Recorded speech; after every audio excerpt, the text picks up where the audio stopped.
मैं स्वयं भ्रमण करूं। और एक अच्छे राजा का कर्तव्य भी यही है।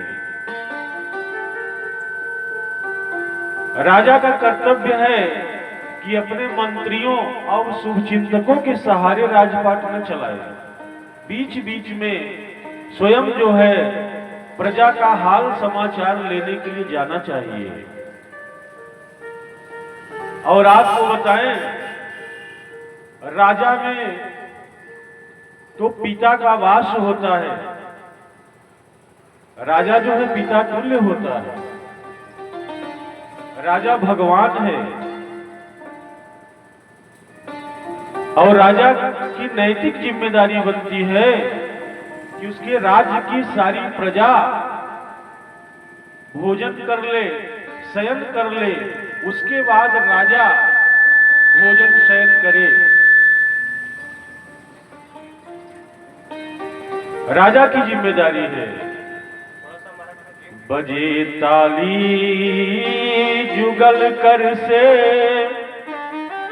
नियम याही सदा काहे। प्रजा है जब की राजा से तो राजा भी प्रजा से है। दोनों हाथ से तालियां जिस प्रकार से बजती हैं, उसी प्रकार से राजा और उसके प्रजा के बीच का संबंध होता है। राजा अपनी प्रजा को जो है पुत्रवत स्नेह करे, तब तो उसका राजपाट अच्छा चलेगा। और राजा अपने प्रजा को पुत्रवत नहीं मान रही है तो उसका राजपाट अच्छे से चलने वाला नहीं है। आजकल की सरकारें नहीं कि वोट से मतलब है, सरकार बनाने से मतलब है, प्रजा को उसका लाभ क्या मिल रहा है ये कोई देखने वाला नहीं है। ऐसे महान राजा इतिहास में हुए हैं। आगे आप रघुवंश की जब चर्चा सुनेंगे, वहां पर महाराज दशरथ भी ऐसे राजा थे जो कि अपने प्रजा का ध्यान पहले रखते थे। तो राजा परीक्षित भी निकल पड़ते हैं कि हम भी अपनी प्रजा का हालचाल देखें कि हमारे राज्य की प्रजा क्या कर रही है। भेष बदल करके जो है प्रजा के बीच में परीक्षित जी जाते हैं। और प्रजा के बीच में चर्चा क्या हो रही है कि परीक्षित जी इतने कम अवस्था में राजपाट संभाले हैं, क्या ये राजपाट चला पाएंगे, ये चर्चा हो रही है। तो उन्हीं के बीच से कोई कहता है कि आप आश्वस्त रहिए, वह कोई ऐसा वैसा बालक नहीं है, वीर अभिमन्यु का पुत्र है। वह अर्जुन का पौत्र है। भीम, युधिष्ठिर, नकुल, सहदेव, इन सब का आशीर्वाद उसके ऊपर है। इसलिए आप आश्वस्त रहिए। चारों तरफ जहां जहां परीक्षित जाते हैं, वहां पर अपने पिता पितामह की ही यश गाथा सुनने को पाते हैं। लेकिन एक जगह पहुंचते हैं तो वहां उन्होंने देखा कि गाय और बछड़ा जा रहे हैं और कोई उनको बुरी तरह पीट रहा है। परीक्षित जी ने तुरंत जो है धनुष बाण निकाला और मारने के लिए आतुर होते हैं।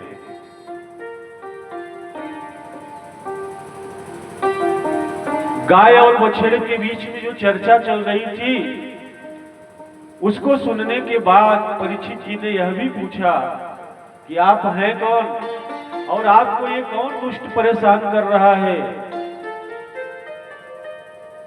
तो आपको बताएं, जो उत्तर आया उस उत्तर को सुनने के बाद में परीक्षित जी को समझने में देरी नहीं लगी और परीक्षित जी समझ जाते हैं ये साक्षात धर्म है।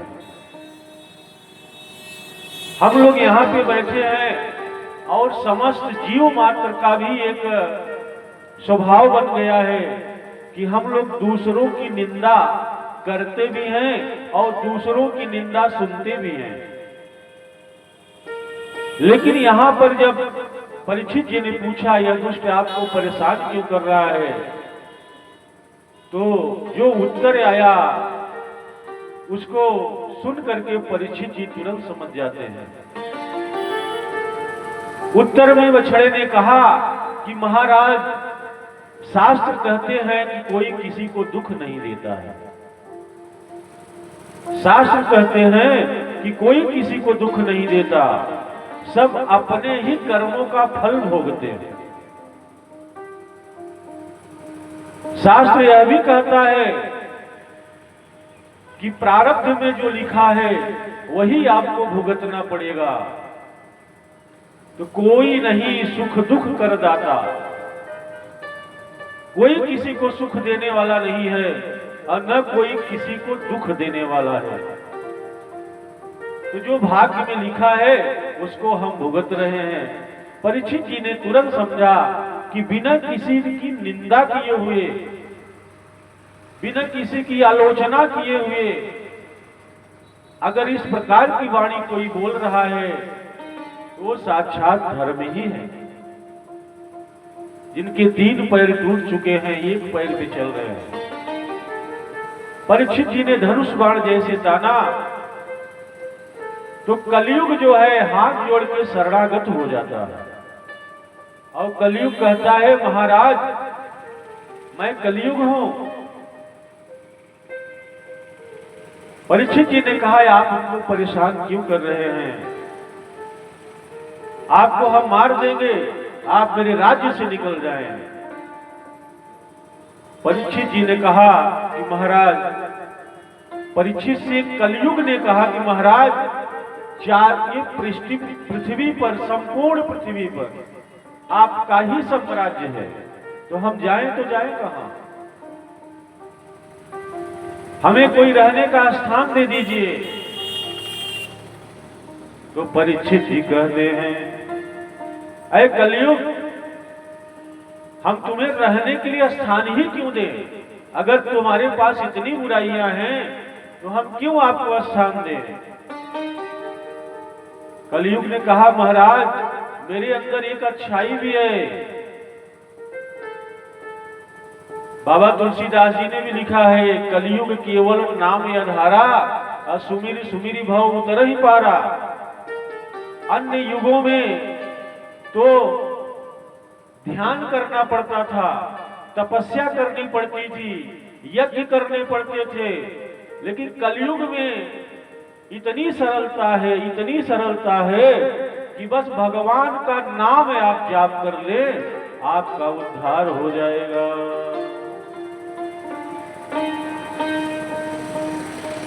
कलयुग ने परीक्षित जी से अपनी एक विशेषता भी बताई। कलयुग ने कहा महाराज, अन्य युगों में तो मन से भी कोई पाप करता था तो उस पाप का प्रायश्चित करना पड़ता था, भोगना पड़ता था। लेकिन हमारे युग में मन से कोई अगर पाप करता है तो उसको पाप लगने वाला नहीं है। मानस पुण्य होई नहीं पापा। अगर आप मन से कोई यज्ञ करते हैं, मन से भगवान को धूप दीप नैवेद्य चढ़ाते हैं, तो वह पुण्य आपको मिलेगा। लेकिन अगर मन से आप कोई पाप करते हैं तो उसका पाप आपको नहीं लगेगा। यह मेरे अंदर विशेषता है। परीक्षित जी ने कहा ठीक है, हम आपको 4 स्थान बताते हैं रहने के लिए। तो 4 स्थान जो बताए वह कौन कौन से थे? जहां पे दूत क्रीड़ा हो, जहां पे मद्यपान हो, जहां पे हिंसा हो, जहां पे वेश्यावृत्ति हो। ये 4 स्थान परीक्षित जी ने कलयुग को रहने के लिए दिया। कलयुग ने कहा, महाराज आपने जो जो स्थान दिया है एक भी अच्छा स्थान नहीं है। मेरे अंदर एक विशेषता अच्छी है, तो कोई मुझे एक स्थान अच्छा आप दे दीजिए। तब परीक्षित जी ने कहा, ठीक है, जाओ आप स्वर्ण में वास करो। अब देखिए, यहां पे संत लोग एक बहुत बड़ी बात कहते हैं कि भगवान भी कनक रूप में ही हैं, स्वर्ण रूप में भी हैं। कहा जाता है कि मैं वार में गुरुवार हूं, तिथियों में एकादशी हूं, वृक्षों में पीपल हूं, ग्रंथों में श्रीमद् भागवत हूं, हाथियों में ऐरावत हूं, और मैं धातुओं में स्वर्ण हूं। तो जब भगवान उसमें वास ही करते हैं तो कलयुग कहां से वास करेगा। तब वहां पर संतों ने कहा कि जो अन्याय से कमाया हुआ स्वर्ण होगा उसमें जो है कलयुग का वास होगा। अब प्रश्न उठता है कि जब कलयुग इतना खराब था तो भगवान ने कलयुग को बनाया ही क्यों। त्रेता बना दिए, द्वापर बना दिए, सतयुग बना दिए, कलयुग को न बनाते। अगर कलयुग में इतनी बुराई है तो कलयुग को भगवान ने बनाया ही क्यों। भगवान कहते हैं कि जैसे ये 3 युग आते हैं वैसे कलयुग भी आएगा। इस सृष्टि को मैंने ही बनाया है, अच्छा बुरा खराब जो भी है सब मेरी ही रचना है। और यह दुनिया द्वंद्व से बनी ही है। आप देख लीजिए, आपके शरीर में ही जितने अंग हैं द्वंद्व हैं। हाथ भी देखेंगे 2 शब्द 2 अक्षर से बने हैं, पैर, सिर, पेट, जो भी आप बोलेंगे 2 ही अक्षर उसमें उच्चारित होते हैं। तो दुनिया ही द्वंद्व है। तो मैंने सुख बनाया तो दुख भी जरूरी था। और आप अपने से ही कल्पना करके देखिए, आप मिठाई का स्वाद तब जानेंगे जब आप मिर्चा खाएंगे। भाई तीखा खाएंगे तभी तो मीठा का अनुभव आपको होगा। आप अगर मीठा ही मीठा खाएंगे तो तीखा का स्वाद आपको कहां से आएगा। तो 3 युग जो है अगर अच्छे हैं तो मैं तो कहता हूं कलयुग सबसे अच्छा है। कलयुग केवल नामी आधारा, असुमिरी सुमिरी भव उतरहि पारा। अब बताइए, कलयुग से अच्छा युग कोई है। आपको जंगल में जाकर तपस्या करने की आवश्यकता नहीं है। आपको बड़े बड़े यज्ञ अनुष्ठान करने की आवश्यकता नहीं है। आपको ध्यान और समाधि में जाने की आवश्यकता नहीं है। आप तो अपने घर के काम करते रहिए और भगवान का नाम जाप करते रहिए। अब भगवान का नाम जाप आप करते रहेंगे, उसी से आपको सारे फल प्राप्त होते रहेंगे। बताइए कितना अच्छा युग है कलयुग। तो हम सभी जीवों को चाहिए कि भगवान के नाम का आश्रय लेकर अगर हम लोग अपने जीवन को ले चलेंगे तो ये जिंदगी बड़े ही मजे से कट जाएगी।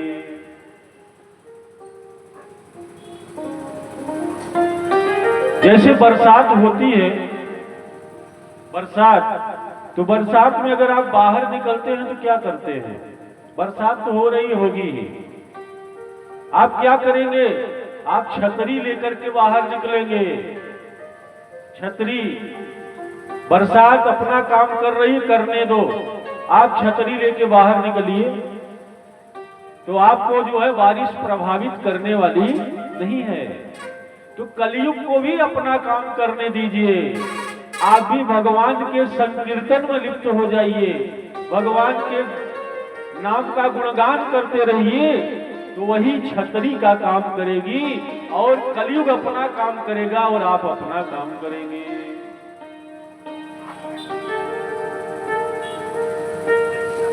राम का नाम ले लो घड़ी दो घड़ी, भगवान का नाम घड़ी दो घड़ी ले लो, ज्यादा मत लो, दिन भर मत लो, रात भर मत लो।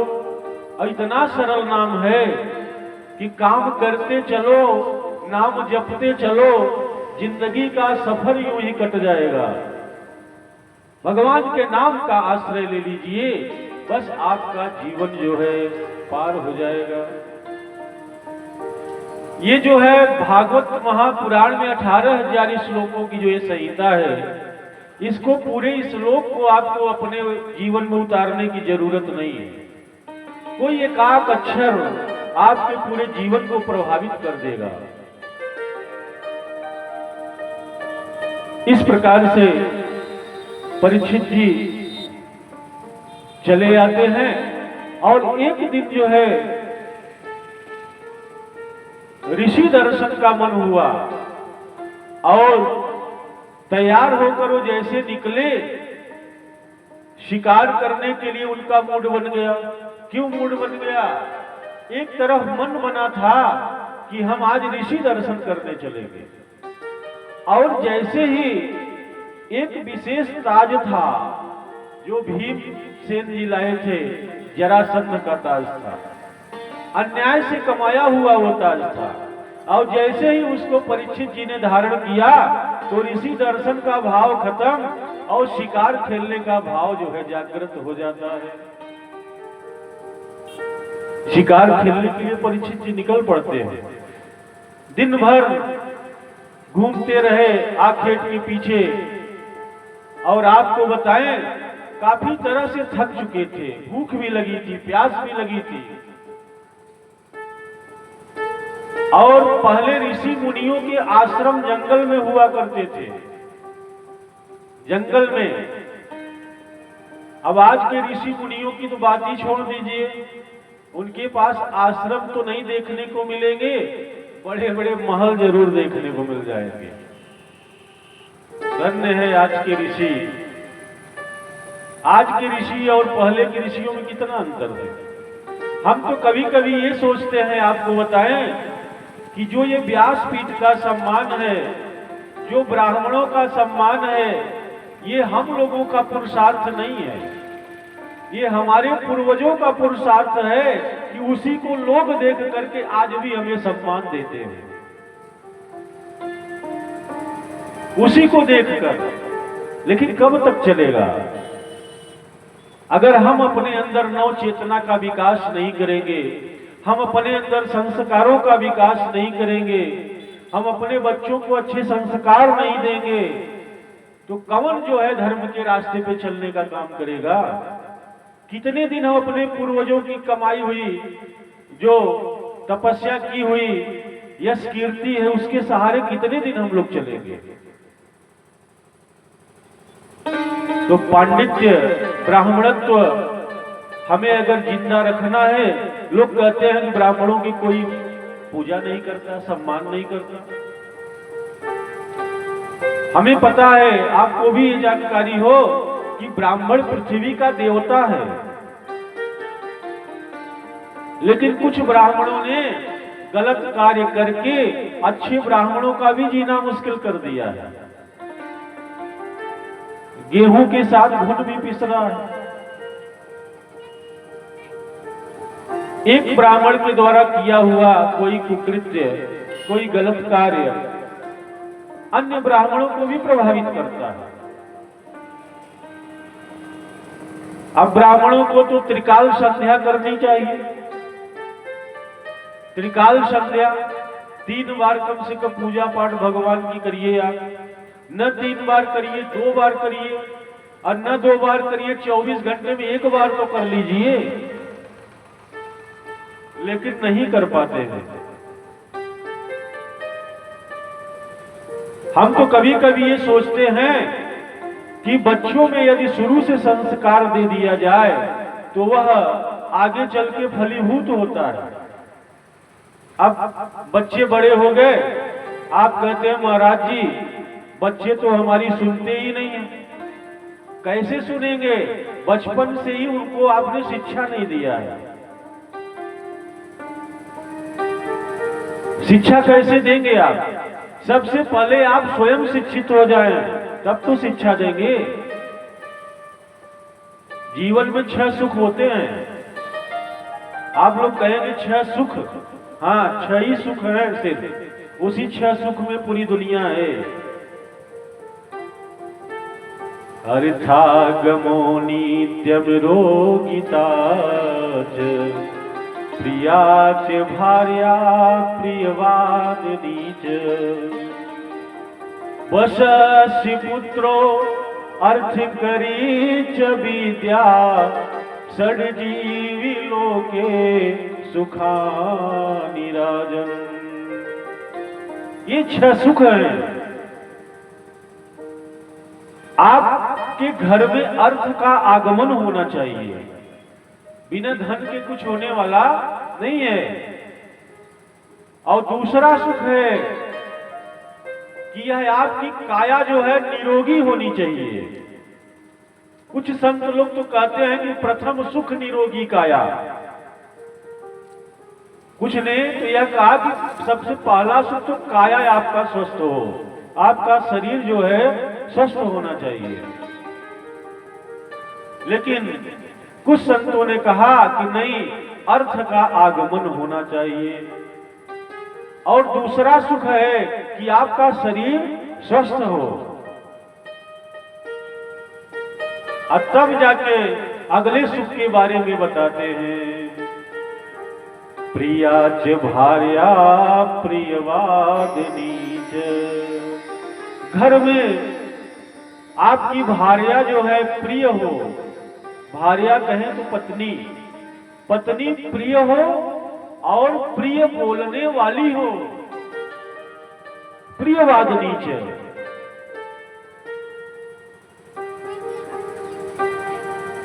अब हम ज्यादा इस पे नहीं कहेंगे, क्योंकि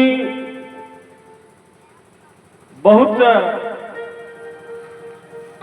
संत महात्मा कहते हैं कि अगर घर में महिलाओं की आवाज ऊंची हो और पुरुषों की आवाज नीचे हो तो मान लो कि उस घर में कलयुग वास करता है। उस घर में कभी सुख संपदा आने वाली नहीं है। हर घरों की अलग कहानी है। कहीं तो मृदुभाषी हैं और कहीं कहीं पे बहुत ही कर्कश भाषी है। जैसे अभी आपने पूर्व में कथा सुनी है धुंधली की, वह भी ऐसी ही थी। तो अर्थागमोनी त्यमिरोगिता च प्रियाच भार्या प्रियवादिनी च वशस्य पुत्रो अर्थकरी च विद्या षड्जीवी लोके सुखानि राजन्। अगला सुख जो है बताया गया कि जो आपके बच्चे हैं वह आपके वश में होने चाहिए। आपके बच्चे आपके कहे के अनुसार चले। लेकिन यह संभव नहीं है। यह तब संभव है जब बचपन से ही उनको आप ऐसा संस्कार देंगे तब। आइए मिश्रा जी पधारिए, पधारिए। तो वशस्य पुत्रो अर्थकरी च विद्या षड्जीवी लोके सुखानि राजन्।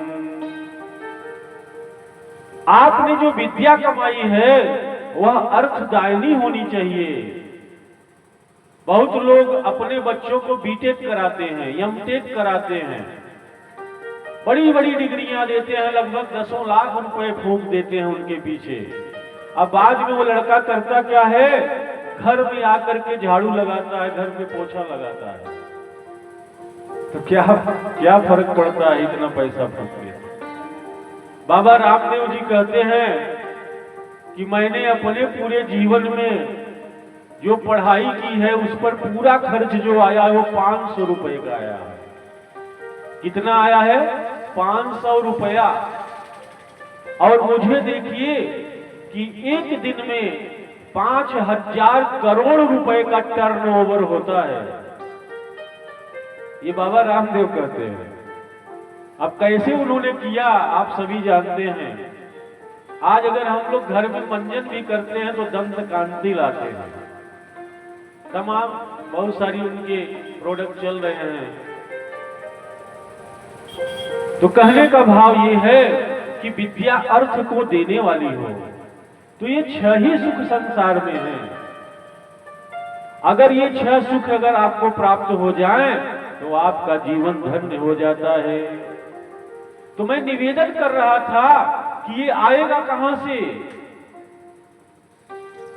जब बच्चों को बचपन से संस्कार देंगे तब जाकर के यह सुख आपको मिलने वाला है, और नहीं तो यह सुख आपको प्राप्त होने वाला नहीं है। अब बच्चों में संस्कार आएगा कहां से? जब स्वयं आप अपने माता पिता को सुबह शाम प्रणाम करेंगे, उनका सम्मान करेंगे, उनका आदर करेंगे, तो बच्चे भी वही देख करके अनुसरण करेंगे। आप सुबह उठ करके भगवान की पूजा में लग जाएंगे तो बच्चे भी सुबह उठ करके भगवान की पूजा में लग जाएंगे। और जब आप ही 12 बजे तक सो रहे हैं तो बच्चे तो जरूर 1 बजे तक सोएंगे। भाई आप 12 बजे उठेंगे तब बच्चों को कहेंगे बेटा उठो, उससे पहले तो आप कहेंगे नहीं। तो सबसे पहले हमें अपने जीवन को बदलने की जरूरत है। ये भागवत हमें क्या सिखाएगी? रामायण हमें क्या सिखाती है? महात्मा गांधी से एक उनके शिष्य ने पूछा कि महात्मा जी, जब मैं आपको देखता हूं बस एक ही लाइन बोलते हैं कि परहित सरिस धर्म नहीं भाई। क्या इसके अलावा रामचरितमानस की दूसरी चौपाई आपको नहीं मालूम है? तो महात्मा गांधी ने कहा कि क्या करूं, आज तक मैं इसी एक चौपाई को अपने जीवन में नहीं उतार पाया हूं। अन्य चौपाई पढ़ने से क्या फायदा? तो प्रातः काल उठ के रघुनाथा, मातु पिता गुरु नामई माथा। ये संस्कार बच्चों में कहां से आएगा? जब आप स्वयं उठ के माता पिता को प्रणाम करेंगे तो आपके बच्चे भी प्रणाम करना सीख जाएंगे। अलग से सिखाने की जरूरत नहीं है। और जब बच्चों में यह संस्कार आ जाएगा तो उनके अंदर स्वयं बुद्धि बल का विकास होना शुरू हो जाएगा। मैं 7वीं कक्षा में था मिश्रा जी, एक सुंदर सा श्लोक मेरे जीवन में आया, बहुत सुंदर। अभिवादनशीलस्य नृत्यवृद्धोऽपि सेविनः, चत्वारि तस्य वर्धन्ते आयुर्विद्या यशो बलम्। आप बचपन से ही अभिवादनशील हो जाइए, दादाजी प्रणाम, काका जी प्रणाम, तो आपके अंदर 4 चीजों का विकास होता है। आयु विद्या यशो बलम। आप किसी को प्रणाम करेंगे तो आपको आशीर्वाद देगा, खुश रहो बेटा, आनंद में रहो, खूब बड़े के हो जाओ, मेरी आयु तुम्हें लग जाए। और यह भी विधा देखिए, एक एक बात अगर थोड़ा सा चर्चा की जाए, प्रणाम के ऊपर भी निर्भर करता है प्रणाम कैसा करते हैं। आजकल के लोग प्रणाम कैसा करते हैं? पंडित जी पाला गई। अब जैसे आपने हाथ उठाया तो समझ में आ रहा है कि पंडित जी को मारने के लिए हाथ उठाया है, जो प्रणाम करने के लिए हाथ उठाया है। तो पंडित जी ने भी कहा खुश रहो बेटा, तू इतना ही मारेगा तो हम इतना मारेंगे। तो प्रणाम के ऊपर भी निर्भर करता है आप प्रणाम कैसा करते हैं। राजेंद्र दास महाराज जी ने कहा कि एक हाथ से अगर आप प्रणाम करेंगे तो आपके समस्त पुण्य नष्ट हो जाएंगे। ये राजेंद्र दास महाराज जी बहुत बड़े संत हैं। मैं इनको बीच बीच में सुनता हूं, बहुत प्रेरणा मिलती है। उन्होंने कहा एक हाथ से अगर आप प्रणाम करेंगे तो आपके संपूर्ण पुण्य नष्ट हो जाएंगे। फिर उन्होंने कहा दोनों हाथ से ही हमें प्रणाम करना चाहिए, एक हाथ से प्रणाम बिल्कुल नहीं करना चाहिए। अगर एक हाथ से प्रणाम करना है, इससे अच्छा है कि आप प्रणाम ही मत करिए। प्रयास करिए कि दोनों हाथों से ही प्रणाम करें। तो हमें अपने जीवन में अगर धर्म को ले आना है तो थोड़े थोड़े ही बातों से, थोड़े थोड़े ही कार्यों से हमें अपने जीवन में धर्म को उतारना पड़ेगा। हमें निज धर्म पर चलना सिखाती रोज रामायणी, सदा शुभ आचरण करना सिखाती रोज रामायणी। कथाओं में मैंने देखा है कि अभी राम और भरत जी के चरित्र का गुणानुवाद होने लगे तो बहुत सारे लोग रोने लगते हैं और घर में जाकर के भाई से बहुत बैर है। मां सीता ने एक जगह कहा है भाई के बारे में कि अच्छा अब मैंने जान लिया मतलब का भाईचारा है, तुम घर से बन जो आए हो इसमें कुछ स्वार्थ तुम्हारा है। भाइयों के बारे में मां ने कहा सच है प्रपंचियों में रहकर सुख पाता नहीं कहीं कोई, अब भाई सा जग में मित्र नहीं, भाई सा शत्रु नहीं कोई। भाई से बड़ा कोई मित्र नहीं है और भाई से बड़ा कोई शत्रु नहीं है। तो कथा सुनने का सारा फल यही है कि हमें अपने जीवन में धर्म का आचरण करना चाहिए। ये आचरण कैसे होगा? जिस दिन आपके मन में सेवा भाव आ गया, जिस दिन आपके मन में त्याग की भावना आ गई, उसी दिन से आपके मन में ये धर्म बैठ जाएगा। घरों में आप देखें विद्रोह मचा है, कलयुग वास कर रहा है। क्यों कर रहा है कलयुग वास? कलयुग ने कहा है कि जहां जहां लड़ाई झगड़े होंगे वहां मैं निवास करूंगा। परीक्षित जी ने आदेश दिया है। अब जिस घर में हिंसा होगी वहां कलयुग तो वास करेगा ही। इससे बचने का उपाय सिर्फ यही है कि आप जो है घर में भजन कीर्तन सत्संग जरूर करते रहिए। भगवान भी क्या सोचते हैं कि मैंने मानुष जन्म तुमको हीरा दिया, तू जो बिरथा गवाए तो मैं क्या करूं। भगवान ने पूरे 84 लाख योनियों में सबसे अच्छा तन जो है मनुष्य का दिया है, लेकिन हम इस मानव तन को भी जो है बर्बाद कर देते हैं। अच्छा आपसे पूछें पशु और मानव में क्या अंतर है? एक विवेचना करके देखिए, जो चीज पशुओं में है वह चीज आप में भी है। पशुओं को भी भूख लगती है, आपको भूख लगती है, वो भी सोते हैं आप भी सोते हैं, वो भी खाते हैं आप भी खाते हैं, वो अभी मैथुन कार्य में विलिप्त रहते हैं आप भी रहते हैं। अंतर क्या है? बस एक अंतर है कि अभी किसी ने एक दिन मुझसे पूछा इस विषय में कि आखिर भगवान की भक्ति के लिए हम लोगों का मन क्यों नहीं एकाग्र होता। तो मैंने उनको यही उत्तर दिया कि 84 लाख योनियां हैं, एक है सिर्फ ये मनुष्य तन जो आपको मिला है। अब बाकी में तो आप जो है सिर्फ और सिर्फ भोग विलास में लिप्त रहे। तो वही भोग विलास की परंपरा इस युग में भी, इस तन में भी आपको व्याप्त है। तो जब भगवान की शरण में आप बराबर रहेंगे तब जाकर के भगवान की कृपा आपको प्राप्त होगी।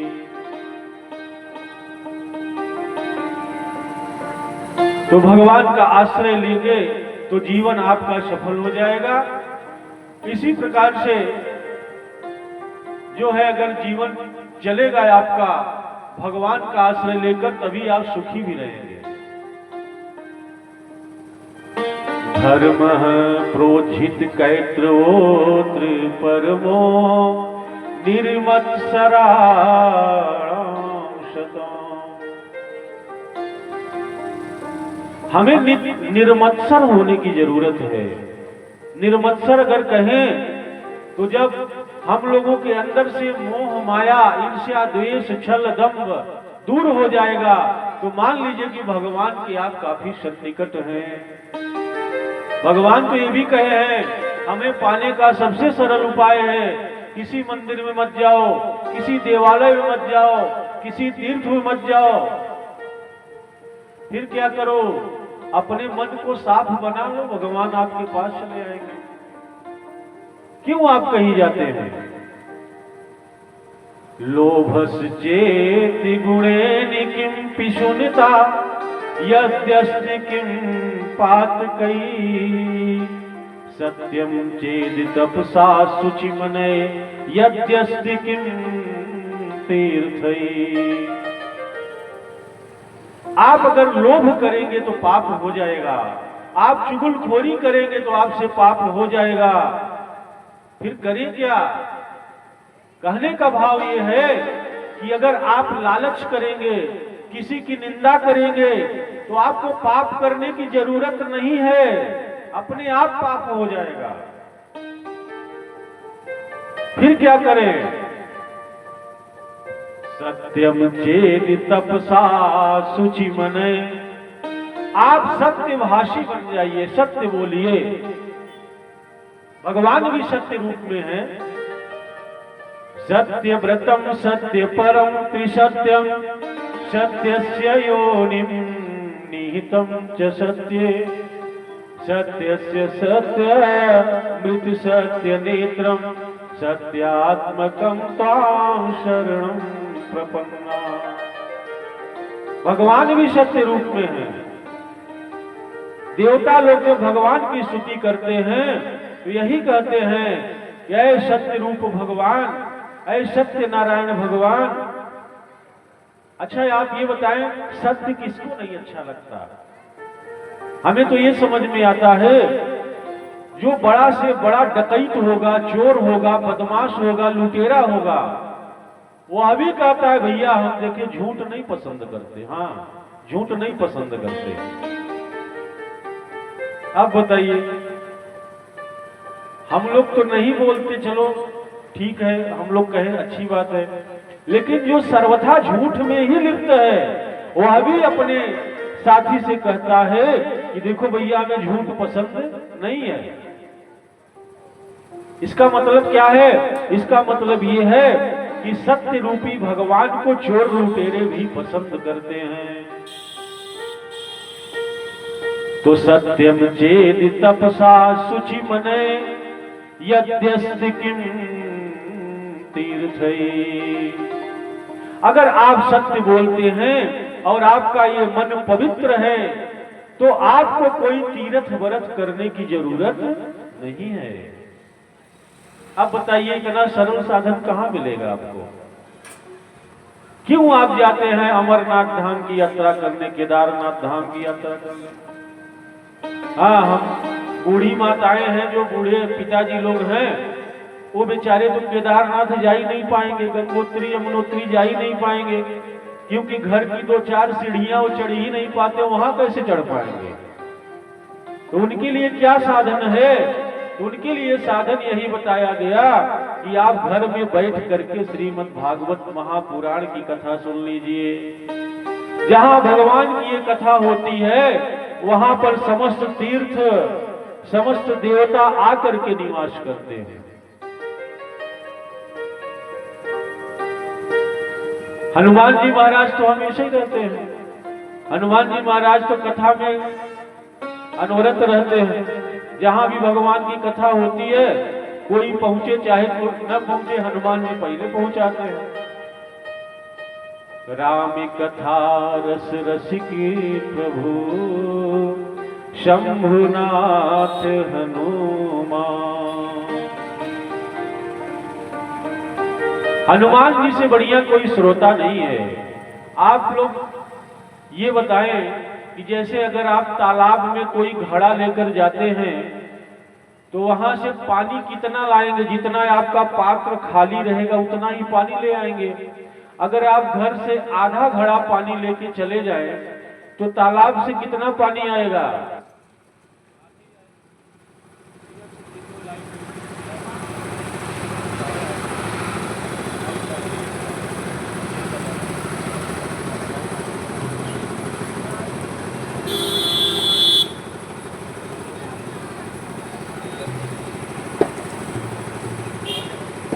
राधे श्री राधे सीताराम। तो घड़े में पानी आप कितना ले आएंगे? आधा। इसका मतलब क्या है? इस दृष्टांत को देने का मतलब क्या है? हनुमान जी से बड़ा न कोई श्रोता हुआ है, न हनुमान जी से बड़ा कोई कथा वक्ता हुआ है। लेकिन जब भगवान की कथा होती है, चाहे जैसा वक्ता आए, अब हनुमान जी से बड़े ज्ञानी हम हैं क्या भाई? कल्पना करके देखिए ना, उनके चरण की धूलि का 1000वां हिस्सा भी शायद मैं नहीं हूं। जितने बड़े हनुमान जी जो है अच्छे कथाकार, अच्छे वक्ता, अच्छे विद्वान हैं। अतुलित बल धाम में हेम शैलाभ देहम, धनुज बन किसानम ज्ञानी नामाग्रगण्यम, सकल गुण निधानम वानराणाम धीशमे, रघुपति प्रिय भक्तम बात जातम नमामि। जो बलवानों में जो है सबसे बड़े बलवान हैं, जो ज्ञानियों में अग्रगण्य हैं, जो कथा के रसिक हैं, ऐसे हनुमान जी महाराज भी आकर के भगवान की कथा सुनते हैं। ध्यान से एक एक गुण क्या गिनाए? सकल गुण निधानम ज्ञान, यानी एक गुण नहीं, सकल गुण निधान। अब ये बताइए, जब मां सीता को दुख हुआ था अशोक वाटिका में, तो हनुमान जी ने कथा सुनाई थी। श्री राम कहानी सुनो रे, श्री राम कहानी। कौन सुनाया था? हनुमान जी ने सुनाया था। और जैसे ही हनुमान जी ने इस कथा को सुनाया, मैया सीता का सारा दुख भाग गया। तो हनुमान जी से बड़ा न कोई वक्ता है, न उनसे बड़ा कोई श्रोता है, फिर भी वो कथा सुनते हैं। और हम लोग कथा सुनने आते हैं तो क्या देखते हैं? सेठ जी की अच्छी व्यवस्था नहीं है, पंडाल छोटा लगा हुआ है। सेठ जी की अच्छी व्यवस्था नहीं है, माइक भी गड़बड़ है, सोफा तो बिल्कुल रखे नहीं है, 2-4 तो रखे हैं। यही देखते हैं। अब फिर अगर थोड़ा सा ध्यान हटा तो आप देखेंगे गुरु महाराज पता नहीं क्या सुना रहे, समझ में नहीं आ रहा है। यानी दोष देखने की आदत हम लोगों में जो विद्यमान है। देखिए, हम लोगों को किसी का दोष नहीं देखना चाहिए। अगर आपको कुछ शिक्षा लेनी है तो यही शिक्षा ले, न किसी का दोष देखें और न ही किसी का गुण देखें। अब देखिए, दोनों को देखने से कष्ट होता है। आप दोष देखेंगे तो भी कष्ट होगा, आप गुण देखेंगे तो भी कष्ट होगा। तो न आप दोष देखिए और न आप गुण देखिए, हमेशा इससे परे रहिए। और जब इससे आप दूर रहेंगे तो भगवान के आप चरणों में रहेंगे। आइए भगवान का संकीर्तन सुन लेते हैं, फिर आगे कथा क्रम में प्रवेश करते हैं। बीच बीच में इनको भी जगाते रहना पड़ेगा, नहीं सो जाएंगे बैठे बैठे। चलिए, बोले वृंदावन बिहारी लाल की जय हो, श्री राधा रानी सरकार की जय हो।